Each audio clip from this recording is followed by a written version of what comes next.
ಸ್ನೇಹಿತರೆ ನಮಸ್ಕಾರ. ನಾವಿರೋದು ಹೈದರಾಬಾದ್ನಲ್ಲಿ. ಇದು ಕೊಂಡಪುರ ಮತ್ತು ಮಾದಾಪುರದ ರಸ್ತೆಯಲ್ಲಿ ಬರ್ತಕ್ಕಂಥ ಒಂದು ಶಿಲ್ಪ ಗ್ರಾಮ ಅಂತ ಕರೀತಾರೆ. ಇದು ತೆಲಂಗಾಣ ರಾಜ್ಯದ ಹೈದರಾಬಾದ್ನಲ್ಲಿ ವಿಶೇಷವಾಗಿ ಪಟ್ಟಣಿಗರಿಗೆ ಅಂದರೆ ಸಿಟಿ ಜನರಿಗೆ ಗ್ರಾಮೀಣ ಭಾಗದ ಅನೇಕ ಚಟುವಟಿಕೆಗಳನ್ನು ಪರಿಚಯಿಸುವಂತಹ ಇದೊಂದು ಜಾಗ. ಇದಕ್ಕೆ ಶಿಲ್ಪಾರಾಮಮ್ ಅಂತೇಳಿ ಇದಕ್ಕೆ ಇಟ್ಟುಕೊಂಡು ಇದಕ್ಕೆ ಒಂದಿಷ್ಟು ಫೀಯನ್ನು ಮಾಡಿದ್ದಾರೆ, ಹಣವನ್ನು ಮಾಡಿದ್ದಾರೆ. ಜನರು ಇದನ್ನು ನೋಡಲಿಕ್ಕೆ ಎಂಜಾಯ್ ಮಾಡ್ತಾರೆ. ಏನು ನಮ್ಮ ಗ್ರಾಮೀಣ ಪ್ರದೇಶದ ಒಂದು ಕುಸರಿ ಕಲೆ ಇರ್ಬೋದು, ಆ ಗ್ರಾಮೀಣ ಪ್ರದೇಶದಲ್ಲಿ ಬರ್ತಕ್ಕಂಥ ಚಟುವಟಿಕೆಗಳಿರ್ಬೋದು, ಅವುಗಳನ್ನೆಲ್ಲ ಶಿಲ್ಪರೂಪದಲ್ಲಿ ಮಾಡಿ ಒಂದು ಏರಿಯಾದಲ್ಲಿ ಇಟ್ಟಿದ್ದಾರೆ. ಇದಕ್ಕೆ ಶಿಲ್ಪಾರಾಮಮ್ ಅಂತ ಕೂಡ ಕರೀತಾರೆ. ಈ ಇಲ್ಲಿ ವಿಶೇಷ ಇನ್ನೊಂದು ಏನಂದರೆ, ವಿಶೇಷವಾಗಿ ಇವೆಲ್ಲವುಗಳನ್ನು ಮಾಡಿದ್ದು ಮಣ್ಣಿನಿಂದ ಅಂತೇಳಿ ಮಣ್ಣುಗಳನ್ನು ಬಳಸಿಕೊಂಡು ಈ ಶಿಲ್ಪಗಳನ್ನು ಮಾಡಿದ್ದಾರೆ. ಈ ನಮಗೆ ಗೊತ್ತು, ಕರ್ನಾಟಕದಲ್ಲಿ ನಾವು ಈಗಾಗಲೇ ನೋಡಿದ್ದೀವಿ, ಹಾವೇರಿ ಸಮೀಪ ಇರತಕ್ಕಂಥ ಏನು ಒಂದು ಅಲ್ಲಿಯೂ ಶಿಲ್ಪಗ್ರಾಮ ಇದೆಯಲ್ಲ, ಅದೇ ಥರ ಇಲ್ಲಿನೂ ಕೂಡ ಅದೇ ಆಕಾರದಲ್ಲಿ ನೈಜವಾಗಿ ಗ್ರಾಮೀಣ ಭಾಗದ ವಿವಿಧ ಬದುಕನ್ನು ಇಲ್ಲಿ ಕಟ್ಟಿಕೊಡುವಂಥ ಒಂದು ಪ್ರಯತ್ನ ಇವರು ಮಾಡಿದ್ದಾರೆ. ಇಲ್ಲಿ ಟ್ರೈಬಲ್ ಲೈಫ್ನವ್ರ ಜೀವನ ಎಂಥದ್ದು ಅನ್ನೋದನ್ನು ಕೂಡ ಇಲ್ಲಿ ತೋರಿಸ್ತಾರೆ. ಏನಿದು ಟ್ರೈಬಲ್ ಲೈಫ್ ಅಂತಂದರೆ, ಈ ಆದಿವಾಸಿಗಳ ಬದುಕು ಹೇಗಿರುತ್ತೆ, ಆದಿವಾಸಿಗಳು ಯಾವ ರೀತಿಯಾಗಿರ್ತಾರೆ ಅನ್ನೋದನ್ನು ಒಂದು ಮನೆ ರೂಪದ ಚಿತ್ರವನ್ನು ಮಾಡಿ ಇಲ್ಲಿ ಆ ಪ್ರತಿಮೆಗಳನ್ನು ಇಲ್ಲಿ ಕೂಡಿಸುವ ಪ್ರಯತ್ನವನ್ನು ಇಲ್ಲಿ ಮಾಡಿದ್ದಾರೆ. ಭಾಳ ಅಂದರೆ ಬಳಸಿರೋದು ಆಧುನಿಕತೆಯ ಸಾಮಗ್ರಿಗಳೇನಲ್ಲ ಇವುಗಳು ಕಲಾತ್ಮಕತೆಯಿಂದ ಕೂಡಿರುವಂತಹ ಅನೇಕ ಚಿತ್ರಗಳನ್ನು ಈ ಟ್ರೈಬಲ್ ಒಂದು ಹೆಡ್ಡಿಂಗ್ನಲ್ಲಿ ಮಾಹಿತಿಯನ್ನು ಕೊಡ್ತಾರೆ. ವಿಶೇಷ ಇನ್ನೊಂದು ಏನು ಅಂತಂದರೆ, ಸ್ನೇಹಿತರೆ ತಾವೆಲ್ಲ ನೋಡ್ತಿರ್ಬೋದು, ಗ್ರಾಮೀಣ ಪ್ರದೇಶದ ಆ ಚಟುವಟಿಕೆಗಳನ್ನು ದುಡ್ಡು ಕೊಟ್ಟು ನೋಡುವಂತಹ ಒಂದು ಪರಿಸ್ಥಿತಿ ನಮ್ಮೆಲ್ಲರಿಗೂ ಅದು ಬಂದಿದೆ. ತಾವು ನೋಡ್ತಾ ಇದ್ದೀರಿ, ಇಲ್ಲೊಂದು ಗ್ರಾಮೀಣ ಪ್ರದೇಶದ ಒಂದು ಚಿತ್ರ. ಅದೇ ರೀತಿ ಪಾರ್ವತಿ ಪರಮೇಶ್ವರ ನಂದಿ ಮೇಲೆ ಕುಳಿತು ಹೋಗುವಂಥದ್ದು, ಈ ರೀತಿಯಾದಂಥ ಗ್ರಾಮೀಣ ಪ್ರದೇಶದ ಮಹಿಳೆಯರು ಹೇಗೆ ತಮ್ಮ ಮನೆಯ ಮುಂದೆ ಇರುವಂಥ ಜಗಲಿ ಮೇಲೆ ಕಟ್ಟಿ ಮೇಲೆ ಕೂತ್ಕೊಂಡು ಅಕ್ಕಿ ಹಸನು ಮಾಡೋದು, ಕುಟ್ಟೋದಿಲ್ಲ, ಇಲ್ಲಿ ಬೀಸುವಂಥ ಮಹಿಳೆ ಇಲ್ಲಿ ಕಾಣ್ತಾಳೆ. ಮನೆಯ ಯಜಮಾನ ಈ ರೀತಿಯಾಗಿ ಕೂತಿದ್ದಾನೆ. ಮಕ್ಕಳು ಹೊರಸಿನ ಮೇಲೆ ಕೂತ್ಕೊಂಡು ಆಟ ಆಡ್ತಾರೆ. ಹೊರಸು ಅಂತ ಕರೀತಾರೆ ಇದನ್ನು. ಇದು ನೀವು ಅಂದರೆ ನಿಮಗೆಲ್ಲ ಮಂಚಗಳು ಗೊತ್ತು. ಇದು ಹೊರಸು ಅಂತಂದರೆ ಗರ್ಭಿಣಿಯಾಗಿ ತಾಯಿ ತನ್ನ ಡೆಲಿವರಿ ಆದ ನಂತರ ಆಕೆಯನ್ನು ಮಲಗಿಸುವಂಥ ಜಾಗ, ಇದಕ್ಕೆ ಹೊರಸು ಅಂತೇಳಿ ಕರೀತಾರೆ. ಅದ್ರ ಜೊತೆಗೆ ಕೂಡ ಇಲ್ಲಿ ವಿಶೇಷ ಅಂತ ರೈತನ ಚಿತ್ರಗಳನ್ನು ಮಾಡಿದ್ದಾರೆ. ರೈತನ ಮುಖವಾಡ ಇದೆ. ನಾವು ಅದರಲ್ಲಿ ಫೇಸ್ ಹಾಕಿದರೆ ಸಾಕು, ಜಸ್ಟ್ ಲೈಕ್ ನಾವೇ ಆ ಚಿತ್ರದಲ್ಲಿ ಇದ್ದೀವಿ ಅನ್ನುವ ಹಾಗೆ ಭಾವಿಸುವಂಥ ಒಂದು ಚಿತ್ರಗಳು ಇಲ್ಲಿವೆ. ಜೊತೆಗೆ ಇಲ್ಲಿ ಕಥಕ್ಕಳಿ, ಭರತನಾಟ್ಯ, ಈ ಎಲ್ಲ ಕೂಚಿಪುಡಿ ಈ ಭಾಗದ ನೃತ್ಯಗಳನ್ನು ಇಲ್ಲಿ ಪ್ರತಿಮೆ ರೂಪದಲ್ಲಿ ಮಾಡಿ ಅವುಗಳ ಮುಖಕ್ಕೆ ಆ ಚಿತ್ರದ ಒಳಗೆ ಆ ಮುಖವನ್ನು ಇಟ್ಟರೆ ಆ್ಯಸ್ ಇಟ್ ಈಸ್ ಸೇಮ್ ನಾವು ಅದರಲ್ಲಿ ಆಗ್ತೀವಿ. ಸ್ನೇಹಿತರೆ, ಈ ಚಿತ್ರ ನೋಡಿದರೆ ನಿಮ್ಗೆ ಏನು ಅನಿಸುತ್ತೆ? ಇದು ದುರ್ಗ ಮುರುಗಿಯರ ಆಟ ಅಂತೇಳಿ ನಾವು ಗ್ರಾಮೀಣ ಪ್ರದೇಶದಲ್ಲಿ ಕರಿತೀವಿ.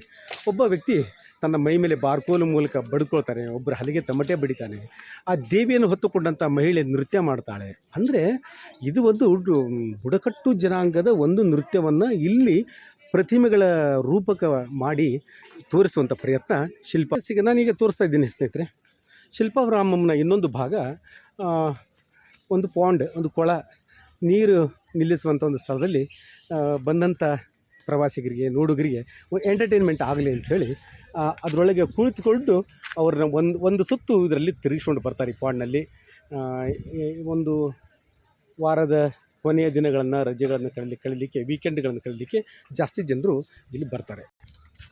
ಅಶಕ್ತರು, ಕಾಲು ಇಲ್ಲದವರಿಗೆ ಕೂಡ ಇಲ್ಲಿ 4 ಗಾಲಿಗಳ ಒಂದು ಕರೆದುಕೊಂಡು ಹೋಗುವ ವ್ಯವಸ್ಥೆ ಕೂಡ ಇಲ್ಲಿ. ಶಿಲ್ಪಾರಾಮನ್ನಲ್ಲಿ ವೇದಿಕೆಯನ್ನು ಕೂಡ ಸಾಂಪ್ರದಾಯ ವೇದಿಕೆ ಅಂತ ಅದಕ್ಕೆ ಹೆಸರಿಟ್ಟಿದ್ದಾರೆ. ಅಂದರೆ ಎಲ್ಲ ಬಿದಿರಿನಿಂದ ಮಾಡಿದಂಥ ಒಂದು ಮಂಟಪ, ಅದು ವೇದಿಕೆ ಇದೆ. ಸಾರ್ವಜನಿಕರಿಗೆ ಕಾರ್ಯಕ್ರಮ ಮಾಡಲಿಕ್ಕೆ ಕೊಡ್ತಾರಂತೆ. ಮೋಸ್ಟ್ಲಿ ಇದು ಬಹಳ ಕಾಸ್ಟ್ಲಿ ಆದಂಥ ಬಾಡಿಗೆ, ಅಂದರೆ ರೆಂಟೆಡ್ ಇರುವಂತಹ ಇದು ಒಂದು ಮಂಟಪ ಅಂಥೇಳಿ. ನಾನೀಗ ಪೂರ್ಣ ಚಿತ್ರವನ್ನು ಆರಂಭದ ನಡಿಗೆಯಲ್ಲಿ ನಾನು ನಿಮಗೆ ಮಾಹಿತಿಯನ್ನು ಕೊಡ್ತಾ ಬರ್ತಾ ಇದ್ದೇನೆ. ಒಂದು ನನ್ನ ಗಮನ ಸೆಳೀತು. ಅದೇನೆಂದರೆ, ಬಿದಿರಿನಿಂದ ಮಾಡಿರುವಂತಹ ಒಂದು ಮನೆ. ಮೋಸ್ಟ್ಲಿ ಇದು ಯಾವುದಾದ್ರೂ ಕಾರ್ಯಕ್ರಮಕ್ಕೆ ಇವರು ರೆಂಟ್ ಕೊಡ್ಬೋದು ಅಂತ ಅನಿಸುತ್ತೆ. ಹೀಗಾಗಿ ಬಹಳ ವಿಶೇಷ. ಆ ಬಿದಿರಿನ ಇಂದ ಮಾಡಿದಂಥ ಒಂದು ಬಿದಿರಿನ ಮನೆ ಅಂತಂದರೂ ಕೂಡ ತಪ್ಪಾಗಲಿಕ್ಕಿಲ್ಲ. ಕರ್ನಾಟಕದಲ್ಲಿ ಈ ಥರನಾದಂಥ ಮನೆಗಳು ನಮ್ಮಲ್ಲಿ ಉತ್ತರ ಕನ್ನಡ ಮತ್ತು ದಕ್ಷಿಣ ಕನ್ನಡ ಭಾಗದಲ್ಲಿ ಸಿಗ್ತವೆ ಈ ಸ್ಟೈಲಲ್ಲಿ. ಆದರೆ ಸ್ವಲ್ಪ ಬಿದಿರನ್ನ ಬಳಸ್ಕೊಂಡು ಈ ಮನೆ ಮಾಡಿದ್ದು ಸ್ವಲ್ಪ ನನ್ನ ಗಮನ ಸೆಳೀತು. ಇಲ್ಲಿ ಇನ್ನೊಂದು ವಿಶೇಷ ಅಂದರೆ ನೀರು ಹರಿಯುವುದು, ಅಂದರೆ ನೀರು ಜುಳು ಜುಳು ಜುಳು ಅನ್ನುವ ಹರಿಯುವ ನೀರಿನ ಸಪ್ಪಳವನ್ನು ನಾವಿಲ್ಲಿ ಕೇಳುತ್ತೀವಿ. ಯಾಕಂದರೆ ಎಲ್ಲವೂ ಆರ್ಟಿಫಿಷಿಯಲ್ ಆಗಿ ಮಾಡಿ ತೋರಿಸುವಂಥ ಒಂದು ಪ್ರಯತ್ನ. ಕಾರಣ ಏನಂದರೆ ಹೈದರಾಬಾದಿನ ಜನರಿಗೆ ಸ್ವಲ್ಪ ಧ್ವನಿಯನ್ನು ಕೇಳಿ ನೀರು ಬೀಳುವತ್ತಿಗೆ.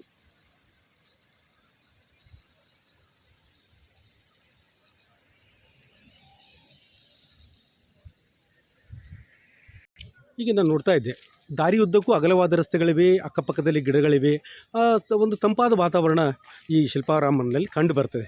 ಇನ್ನು ವಿಶೇಷ ಏನಂತಂದರೆ ಒಂದು ಗ್ರೀನ್, ಎಲ್ಲ ಕಡೆ ಹಸಿರಿರುವಂಥ ಒಂದು ಪ್ರದೇಶ, ಅಗಲವಾದ ರಸ್ತೆಗಳು, ವೀಕೆಂಡ್ ಕಳೀಲಿಕ್ಕೆ, ಪಾರ್ಟಿ ಮಾಡಲಿಕ್ಕೆ, ತಮ್ಮ ಬೇಸರವನ್ನು ಕಳೀಲಿಕ್ಕೆ ಜನರು ಈ ಶಿಲ್ಪಾರಾಮ್ಗೆ ಭೇಟಿ ಕೊಡ್ತಾರೆ. ಶುಕ್ರವಾರ, ಶನಿವಾರ ಅಂತೂ, ರವಿವಾರಂತೂ ರಶ್ ಇರುತ್ತೆ ಅಂತ ಹೇಳಿದರು. ಒಬ್ಬರಿಗೆ ಎಂಟ್ರೆನ್ಸ್ ಫೀ 60 ರೂಪಾಯಿ ಇದೆ ಒಳಗೆ ಎಂಟ್ರೆನ್ಸ್ಗೆ.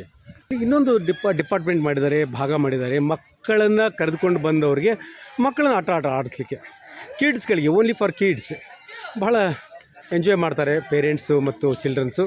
ಆ ಒಂದು ವಾತಾವರಣ ಇಲ್ಲಿ ನಮಗೆ ಕಂಡು ಬಂತು ಅಂತೇಳಿ. ಇನ್ನೊಂದು ನನಗೆ ಬಹಳ ಸುಂದರವಾದದ್ದು ಗಮನ ಸೆಳೆದು ಇನ್ನೊಂದಂದರೆ ಕೃಷ್ಣನ ಕೊಳಲು. ಎರಡೂ ಕೈಗಳನ್ನು ಹಿಡಿದುಕೊಂಡು ಕೃಷ್ಣ ಕೊಳಲನ್ನು ನುಡಿಸುವಂತಹ ಒಂದು ಸ್ಟ್ಯಾಚು, ಒಂದು ಚಿತ್ರ, ಇದು ಗಮನ ಸೆಳೀತದೆ ಅಂಥೇಳಿ. ಭಾಳ ಸುಂದರವಾಗಿದೆ. ಇಲ್ಲಿ ಫೋಟೋಶಾಪ್ ಮಾಡ್ಕೋತಾರೆ.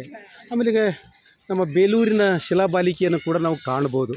ಕರ್ನಾಟಕದ ಬೇಲೂರಿನ ಶಿಲಾಬಾಲಿಕೆ ಥರದ ಒಂದು ಪ್ರತಿಮೆಯನ್ನು ಕೂಡ ಇಲ್ಲಿ ಮಣ್ಣಿನಿಂದ ಮಾಡಿದ ಪ್ರತಿಮೆ ಪ್ರದೇಶ ಕೂಡ ಇದೆ. ಭಗವಾನ್ ಬುದ್ಧ ತಮಗೆ ಕಾಣಿಸ್ತಾ ಇರ್ಬೋದು. ಇಲ್ಲಿ ಬುದ್ಧನ ಕಲ್ಲಿನ ಪ್ರತಿಮೆ ಕೂಡ ನಮ್ಗೆ ಕಾಣಿಸ್ತಾ ಇದೆ. ಏನೋ ಒಂದು ವಿಶೇಷ ಏನಂದರೆ ಜನರು ಬರಲಿ, ಇದನ್ನು ನೋಡಲಿ, ತಮ್ಮ ರಜೆಯನ್ನು ಇಲ್ಲಿ ಕಳೀಲಿಕ್ಕೆ ಜನರು ಇಲ್ಲಿ ಬರ್ತಾರೆ. ಈ ಶಿಲ್ಪಾರಾಮಂ ಒಂದು ಪ್ರತಿಮೆಗಳ ಒಂದು ಸಮೂಹ. ಈ ಒಂದು ಚಿತ್ರದ ನಾವು ನೋಡ್ತಾ ಇದ್ವಿ, ಸ್ಕಲ್ಪ್ಚರ್ಸ್ ಪಾರ್ಕ್ ಅಂತೇಳಿ ಕರೀತಾರೆ. ಇದನ್ನು ಸ್ಥಾಪನೆ ಮಾಡಿದ್ದು ಇದು ಕೂಡ ಚಿತ್ರ ಇಲ್ಲಿ ಕಾಣ್ತದೆ. 2012ರಲ್ಲಿ honourable chief minister Jaipal Reddy ಅವರು, ಗೌರ್ಮೆಂಟ್ ಆಫ್ ಇಂಡಿಯಾ ಅವರು ಸ್ಥಾಪನೆ ಮಾಡಿದರು ಅಂಥೇಳಿ. ಈ arts and crafts and cultural society Madapur, ಹೈದರಾಬಾದ್ನ ಸಂಸ್ಥೆ ಈ ಒಂದು ಶಿಲ್ಪಾರಾಮವನ್ನು ಮಾಡಿದೆ. ಅದಕ್ಕೊಂದು ಹೆಸರು ಕೊಟ್ಟಿದ್ದಾರೆ, ಸ್ಕಲ್ಪ್ಚರ್ ಪಾರ್ಕ್ ಅಂಥೇಳಿ ಕೊಟ್ಟಿದ್ದಾರೆ. ಅದು ತಮಗೆ ಈಗ ಕಾಣಿಸ್ತಾ ಇದೆ. ನಿಮಗೇನು ಅನಿಸುತ್ತೆ ನೋಡಿದರೆ ಅಂತ? ಕಬ್ಬಿಣದ ತುಂಡುಗಳು, ಈ ಉಪಯೋಗಕ್ಕೆ ಇಲ್ಲದ ಬಾರದ ಕಬ್ಬಿಣದ ತುಂಡುಗಳನ್ನು ಬಳಸಿಕೊಂಡು ಮಾನವ ರೂಪದ ಆಕೃತಿಗಳನ್ನು ಮಾಡಿ ಜನರನ್ನು ಸೆಳೆಯುವ ಪ್ರಯತ್ನ ಶಿಲ್ಪಾರಾಮ್ನಲ್ಲಿ ಮಾಡ್ತಾ ಇದ್ದಾರೆ. ಸ್ನೇಹಿತರು, ತಾವು ನೋಡ್ತಾ ಇದ್ದೀರಿ, ಕಲ್ಲುಗಳಲ್ಲಿ ಮತ್ತು ಶಿಲ್ಪಗಳಲ್ಲಿ ಚಿತ್ರಗಳನ್ನು ಮಾಡೋದು. ನಮ್ಮ ಕನ್ನಡ ವಿಶ್ವವಿದ್ಯಾಲಯ ಹಂಪಿಯಲ್ಲಿ ಕೂಡ ಈ ರೀತಿಯ ಪ್ರತಿಮೆಗಳನ್ನು ಮಾಡಿದ್ದಾರೆ. ಕರ್ನಾಟಕದ ಪ್ರತಿಭಾವಂತ ಶಿಲ್ಪಗಾರರು ತಮ್ಮ ಕೃತಿಗಳನ್ನು ಹಂಪಿ ವಿಶ್ವವಿದ್ಯಾಲಯದ ಆವರಣದಲ್ಲಿ ಇಟ್ಟಿದೆ. ತಾವೆಲ್ಲ ನೋಡಿರ್ತೀರಿ. ಆದಾಗ್ಯೂ ಕೂಡ ಹೈದರಾಬಾದ್ನಲ್ಲಿ ಜನ ಇದನ್ನು ನೋಡಲಿಕ್ಕೆ ದುಡ್ಡು ಕೊಟ್ಟು ಬರ್ತಾರೆ. ಕಲ್ಲುಗಳ ಶಿಲ್ಪಗಳನ್ನು ನೋಡ್ಲಿಕ್ಕೆ ಬರ್ತಾರೆ, ಕಬ್ಬಿಣದಿಂದ ಮಾಡಿದಂಥ ಶಿಲ್ಪಗಳನ್ನು ನೋಡ್ಲಿಕ್ಕೆ ಬರ್ತಾರೆ. ಗ್ರಾಮೀಣ ಪ್ರದೇಶದ ಅನೇಕ ಚಟುವಟಿಕೆಗಳನ್ನು ಒಂದೆಡೆ ಸೇರಿಸಿ ಅವುಗಳನ್ನು ನೋಡಲಿಕ್ಕೆ ಜನ ದುಡ್ಡು ಕೊಟ್ಟು ಬರ್ತಾರೆ. ಅಂದರೆ ಇವತ್ತಿಗೂ ಕೂಡ ನಮ್ಮ ಗ್ರಾಮೀಣ ಪ್ರದೇಶದ ಪರಂಪರೆ, ಸೊಬಗು ಜೀವಂತ ಇದೆ ಅಂತ ಅರ್ಥ. ಬುದ್ಧನ ಶಿಲ್ಪ ಇಲ್ಲಿ ನಮಗೆ ನೋಡಲಿಕ್ಕೆ ಸಿಗ್ತಾಯಿದೆ. ಅದೇ ರೀತಿಯಾಗಿ ಮುಂದೆ ಬಂದು ನೋಡಿದ್ರೆ ಇದೇ ರೀತಿಯ ಶಿಲ್ಪಗಳನ್ನು, ಅಂದರೆ ಕಬ್ಬಿಣದಿಂದ ಮಾಡಿದಂಥ ಶಿಲ್ಪಗಳನ್ನು ಯಥೇಚ್ಛವಾಗಿ ಬಳಸಿಕೊಂಡು ಶಿಲ್ಪಗಳನ್ನು ಮಾಡುವುದು, ನೋಡುವುದು ಕೂಡ ನಮಗೆ ಶಿಲ್ಪಾರಾಮಂನಲ್ಲಿ ಸಿಗುತ್ತೆ. ನಾವು ನೋಡ್ತೀವಿ ಮಣ್ಣಿನ ಕುಡಿಕೆ, ಮಡಿಕೆ, ಪಾತ್ರೆಗಳನ್ನು ಬಳಸ್ಕೊಳ್ತಾರೆ. ಎದಕ್ಕೆ ಅಂದರೆ ಜನ ಬಂದು ನೋಡಲಿ, ಆ ಮಡಿಕೆಗಳಿಗೆ ಡಿಸೈನ್ ಮಾಡಿ ಅದಕ್ಕೆ ಚಿತ್ರ ಕೊಟ್ಟು, ಬಣ್ಣ ಕೊಟ್ಟು ಜನರನ್ನು ಸೆಳೆಯುವ ಪ್ರಯತ್ನ ಶಿಲ್ಪಗ್ರಾಮದಲ್ಲಿ ಮಾಡ್ತಾರೆ. ಅದಕ್ಕೆ ಜನ ಯಾಕೆ ಬರ್ತಾರೆ ದುಡ್ಡು ಕೊಟ್ಟು ಅಂದರೆ ಏನಾದರೂ ಒಂದು ವಿಶೇಷ ಮಾಡಬೇಕಲ್ಲ ಅಂಥೇಳಿ ಮಣ್ಣಿನ ಪಾತ್ರೆಗಳನ್ನು ಮಾಡುವ ಮೂಲಕ ಮಾಡ್ತಾರೆ. ಇಲ್ಲಿ ಕೃಷ್ಣನ ಆಟಗಳು, ಕೃಷ್ಣ ಗೋಪಿಕಾ ಸ್ತ್ರೀಯರು ಸ್ನಾನ ಮಾಡ್ತಿರ್ತಾರೆ. ಕೃಷ್ಣ ಮರದ ಮೇಲೆ ಇರ್ತಾನೆ, ಮರದ ಮೇಲೆ ಇದ್ದು ಅವ್ರ ಬಟ್ಟೆಗಳನ್ನೆಲ್ಲ ಕಳಿಸ್ಕೊಳ್ತಾನೆ. ಅವರೆಲ್ಲ ಗೋಪಿಕಾ ಸ್ತ್ರೀಯರು ಕೃಷ್ಣನ ಡಿಮ್ಯಾಂಡ್ ಮಾಡ್ತಾರೆ, Krishna please give me our dresses ಅಂಥೇಳಿ. ಆ ಒಂದು ಚಿತ್ರ ಇಲ್ಲಿ ನಮಗೆ ಕಾಣಿಸ್ತದೆ. ಇಲ್ಲಿ ಕೂಡ ಒಂದು ಬಹಳ ಜನರ ಗಮನ ಸೆಳೆದಿದೆ. ಇವರೆಲ್ಲ ಗೋಪಿಕಾ ಸ್ತ್ರೀಯರು ಇಲ್ಲಿ ಚಿತ್ರವನ್ನು ತಾವು ನೋಡಿ. ಸ್ನೇಹಿತರೆ, ನಾವು ನೋಡ್ತೀವಿ ನಮ್ಮ ದಕ್ಷಿಣ ಕನ್ನಡದಲ್ಲಿ ಧರ್ಮಸ್ಥಳ ಬರ್ತಲ್ಲ, ಧರ್ಮಸ್ಥಳದಲ್ಲಿರ್ತಕ್ಕಂಥ ಅದೇ ಒಂದು ಸ್ಟೈಲ್ನಲ್ಲಿ ಈ ಕೆಲವು ಮನೆಗಳು ಬರ್ತಾವಲ್ಲ, ಸಾಂಪ್ರದಾಯಿಕ ಮನೆಗಳು, ಆ ಒಂದು ಚಿತ್ರನೂ ಕೂಡ ಇಲ್ಲಿ ಬಂದಿದೆ. ಮೋಸ್ಟ್ಲಿ ನಮ್ಮ ಕರ್ನಾಟಕದ ಹಲವಾರು ಚಿತ್ರಗಳನ್ನು ಇಲ್ಲಿ ನಾವು ನೋಡ್ಲಿಕ್ಕೆ ಸಿಗುತ್ತೆ.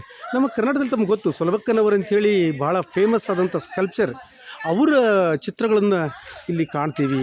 ಬಹಳ ವಿಶೇಷವಾದಂಥ ಒಂದು ಅಗಲವಾದಂಥ ಒಂದು ಮನೆ, ಮೊದಲೊಂದು ಮನೆ ಮುಂದೆ ಹಜಾರದಲ್ಲಿ ದೊಡ್ಡದಾದಂಥ ಒಂದು ಕಾಂಪೌಂಡ್. ಆ ಕಾಂಪೌಂಡ್ ಮೀನ್ಸ್ ಅಂದರೆ ಎಲ್ಲರೂ ಸೇರಿ ಜನ ಕೂಡುವಂಥ ಒಂದು ಪ್ರದೇಶದಲ್ಲಿ ನಾವು ಈ ಚಿತ್ರವನ್ನು ನೋಡ್ತೀವಿ. ಜನ ಇದನ್ನು ಎಂಜಾಯ್ ಮಾಡ್ತಾರೆ, ಕಂಬದಲ್ಲಿ ನಿಂತ್ಕೊಂಡು ಫೋಟೋ ತೆಗೆದುಕೊಳ್ತಾರೆ. ಗ್ರೀನ್ ಕಂಪ್ಲೀಟ್ ಗ್ರೀನ್, ಈ ಗ್ರೀನ್ ಪ್ರದೇಶವನ್ನು ಅವರು ನೋಡಿ ಎಂಜಾಯ್ ಮಾಡೋದನ್ನು ನಾನು ಈಗ ಕಂಡೆ ಅಂತ. ಇದನ್ನು ನೋಡಿ ಎಷ್ಟು ಸುಂದರವಾದಂಥ ಒಂದು ಸರ್ಕಲ್ನಲ್ಲಿ ಆ ಗಿಡನ ಉಳಿಸ್ಕೊಂಡು ಒಂದು ಡಿಸೈನ್ ಮಾಡಿ ಅದರ ಸುತ್ತಲೂ ಪಾಟ್ಸ್ಗಳನ್ನಿಟ್ಟು ಗಿಡಗಳನ್ನ ಹಚ್ಚೋದು, ಏನೋ ಒಂಥರ ಖುಷಿ. ಇಲ್ಲೇನಾದರೂ ಓಪನ್ ಡ್ಯಾನ್ಸ್ ಮಾಡ್ಬೋದು, ಓಪನ್ ಆಗಿ ಇಲ್ಲೆಲ್ಲ ಚರ್ಚೆ ಮಾಡ್ಬೋದು, ಕವನ ಸಂಕಲನ ತಂದು ಬಿಡುಗಡೆ ಮಾಡ್ಬೋದು, ಕವಿತೆಯನ್ನು ಓದ್ಬೋದು. ಬಹಳ ನನಗಿದು ಖುಷಿ ಕೊಡ್ತು. ನೋಡಲಿಕ್ಕೆ ಕೂಡ ಚೆನ್ನಾಗಿದೆ ಅಂತ ಅನ್ನಿಸ್ತು.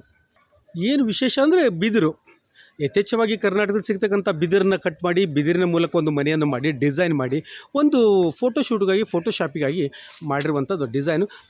ಇದು ಕೂಡ ಸ್ವಲ್ಪ ಗಮನ ಸೆಳೀತಿದೆ, ಎಲ್ಲರ ಗಮನ ಸೆಳೀತಿದೆ. ಇಲ್ಲೆಲ್ಲ ಫೋಟೋ ತೆಗೆಸ್ಕೊಳ್ಳೋದನ್ನು ಕೂಡ ನಾನು ನೋಡಿದೆ. ಆಗಲೇ ಹೇಳಿದೆಲ್ಲ, ಚಿಲ್ಡ್ರನ್ಸ್ಗಳಿಗಾಗಿ ಅವ್ರ ಪೇರೆಂಟ್ಸ್ ಬಂದು ಮಕ್ಕಳನ್ನು ಆಟ ಆಡ್ಸ್ಕೊಂಡು ಹೋಗ್ತಾರೆ. ಕಾರಣ ಏನು ಅಂದರೆ ಹೈದರಾಬಾದ್ ನೋಡ್ತಾ ಇದ್ದರೆ ಎಂಥ ಎಷ್ಟೊಂದು ಅಪಾರ್ಟ್ಮೆಂಟ್ಸು. ಅವ್ರು ಹೊರಗಡೆ ಬರಲಿಕ್ಕೆ ಗ್ರೌಂಡ್ ಇಲ್ಲ, ಮಕ್ಕಳು ಆಡಲಿಕ್ಕೆ ಗ್ರೌಂಡ್ ಇಲ್ಲ, ಪೇರೆಂಟ್ಸ್ ಆಡಲಿಕ್ಕೆ ಜಾಸ್ತಿ ಬಾಯ್ ಮಾಡೋಕ್ಕೂ ಆಗೋದಿಲ್ಲ ಅಪಾರ್ಟ್ಮೆಂಟ್ಗಳಲ್ಲಿ. ಈ ರೀತಿಯಾಗಿ ತಮ್ಮ ಮಕ್ಕಳನ್ನ ಸಾಟರ್ಡೆ ಸಂಡೇ ಫ್ರೀ ಆದಾಗ ಕರ್ಕೊಂಡು ಬಂದು ಮಕ್ಕಳನ್ನ ಎಂಜಾಯ್ ಮಾಡಿಸೋದು ಕೂಡ ಇಲ್ಲಿ ನಾವು ಕಾಣ್ತೀವಿ ಅಂಥೇಳಿ. ಸಿಟಿ ಜನರಿಗೆ ಇದು ಕೂಡ ಅತ್ಯಂತ ನೀಡ್ಫುಲ್ ಇದೆ, ಅಗತ್ಯ ಆಗಿದೆ ಅವರನ್ನು ಮಾಡಿ. ಇಲ್ಲೊಂದು ಜಸ್ಟ್ ರಾಕ್ ಹೈಟ್ಸ್ ಅಂತಿದ್ರೆ ಹೆಸರು. ರಾಕ್ ಹೈಟ್ಸ್ ವಿಶೇಷ ಏನಂದರೆ ಇಲ್ಲಿ ವೆಹಿಕಲ್ಗಳಿಗೆ ಪರ್ಮಿಷನ್ ಕೊಟ್ಟಿದ್ದಾರೆ. ಏನೋ ಒಂದು ಚೆನ್ನಾಗಿರುವಂಥ ಒಂದು ಪ್ರದೇಶ. ಸಂಜೆ ಮುಂದೆ ಬಂದು ಎಲ್ಲರೂ ಬಂದು ಕೂತ್ಕೊಂಡು ತಾವು ಫೋಟೋ ತೆಗೆದಿದ್ದ ಫೋಟೋಗಳನ್ನು ನೋಡಿಕೊಳ್ಳಿಕ್ಕೆ ಒಂದು ಸ್ಪಾಟ್ ಅಂತ ಅನ್ನಿಸ್ತದೆ. ನಾವು ನೋಡ್ತಾ ಇದ್ದೀವಿ ಸ್ನೇಹಿತರೆ, ಪ್ರತಿಭೆಗಳನ್ನು ಮಾಡಿ ಅಲ್ಲಿ ಇಟ್ಟು ಜನರಿಗೆ ಸ್ವಲ್ಪ ರೆಸ್ಟ್ ಮಾಡಲಿಕ್ಕೆ ಇದು ಒಂದು place. End S.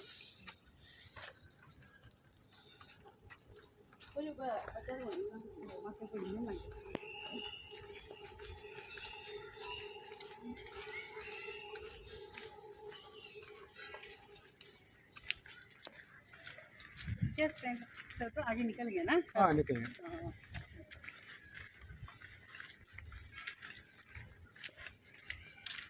Yeah, come to our native culture, native.